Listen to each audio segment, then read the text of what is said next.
facing, you know it's about to be a good video. You know that. I can't even sit down right now. This chapter was big.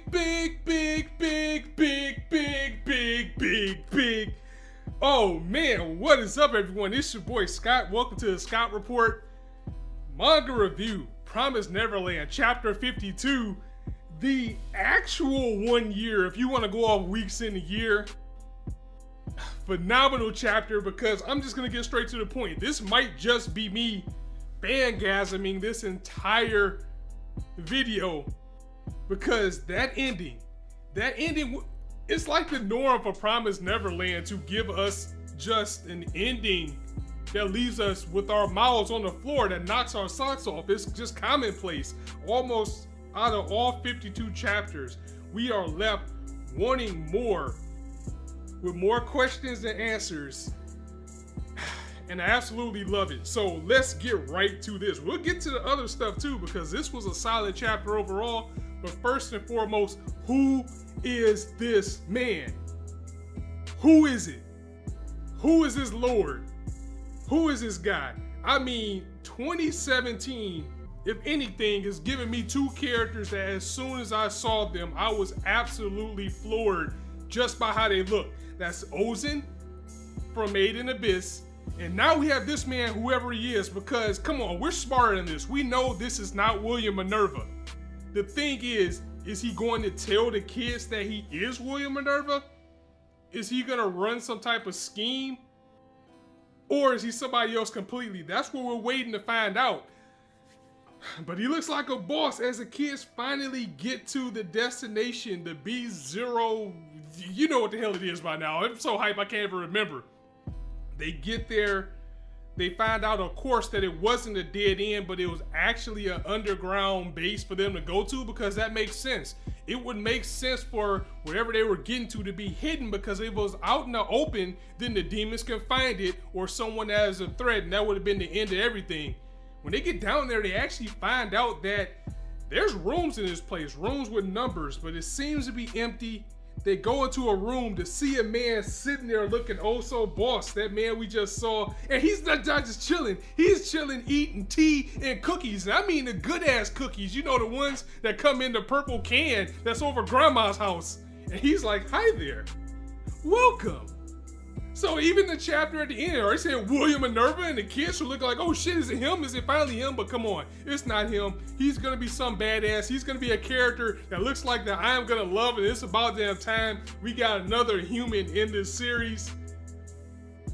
After the thing that happened with Sung Ju, I'm not even sure if I can trust this guy or not, but I can tell you one damn thing. He looks cool as hell. If you guys watch Ruby, he looks like kind of like Uncle Crow.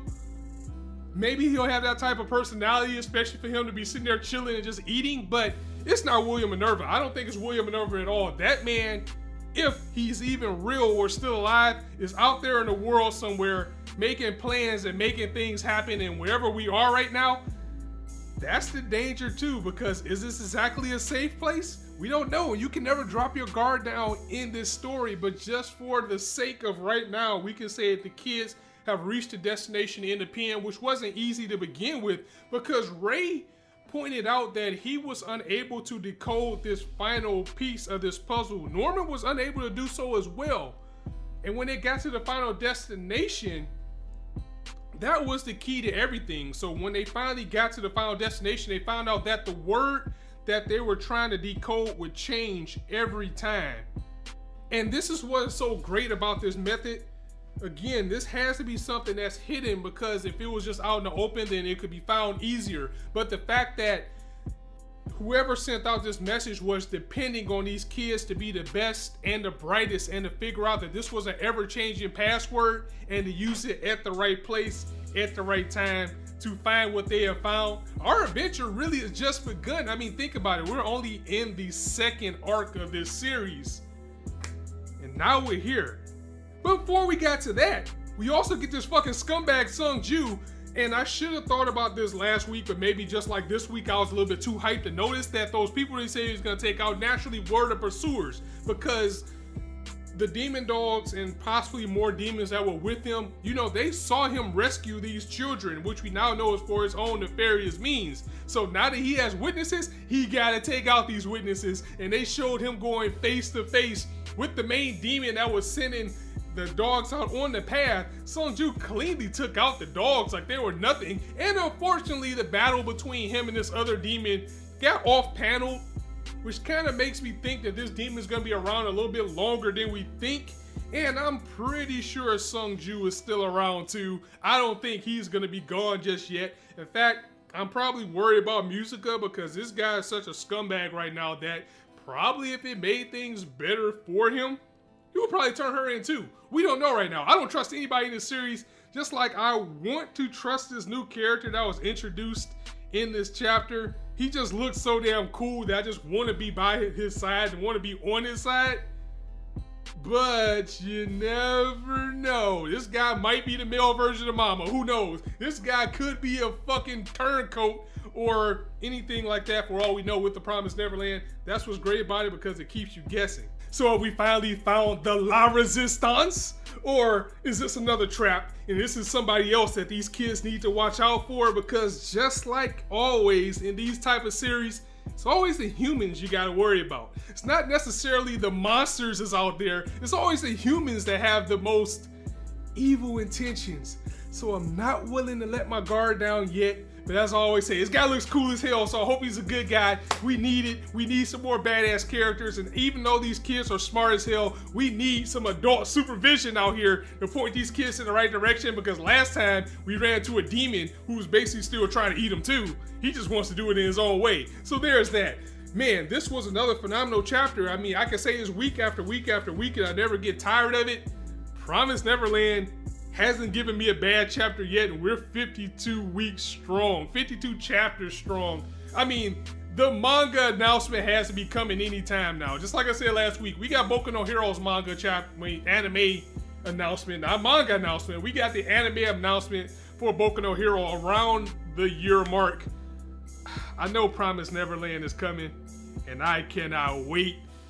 And once again, 2017 giving me two very cool ass characters. First, again, gotta give props to the immovable Lord Ozen and Maiden Abyss. If you're not watching the anime, if you're not reading the manga, I highly suggest it. And now we got this man, whoever it is, because I know it's not William Minerva. I'm not even putting my chips into that. It just seems like it's just too soon for the kids to find William Minerva. But let me know what your thoughts on the chapters. Overall, you think Sonju came out alive in this battle okay? I mean, I think he's fine. I don't think he won either, but I think he's gonna be okay. Perhaps he's going to form some type of alliance with the demons. That's where I think it's going. I mean, he wants the war to continue and he wants to eat humans on his own by letting them reproduce normally. But at the same time, he's the only person that was out there with Musica, unless he has some more people. But you know what? I take that back because he wanted to wipe these guys out. So why would he work with the demons? See, never mind that. Scratch that. That's just me being hype again. Again, let me know your thoughts. How do you feel about this new character? Do you think it's really William Minerva? Do you think it's somebody else? Do you think he's going to be a friend? Do you think he's going to be a foe? And I'll see you guys next week. So I told you it was probably going to be just me being more hype about meeting this character at the end than a chapter, but you guys read the chapter, so you know what's going on. I just wanted to share my thoughts on it just for that ending and this character. Oh man, that was great. I'm gonna go ahead and get up out of here, guys. If you liked the video, go ahead and drop it a like, and if you want to hear more, go ahead and hit that subscribe button, as there's 9 shorts of content for you to indulge on this channel. See, the chapter got me so hyped I can't even do my outro right. But as I always say, you guys can be anywhere on YouTube right now, but you chose to listen to me. And I really appreciate that, so thanks for stopping by. On that note, it's your boy Scott signing out. See you soon.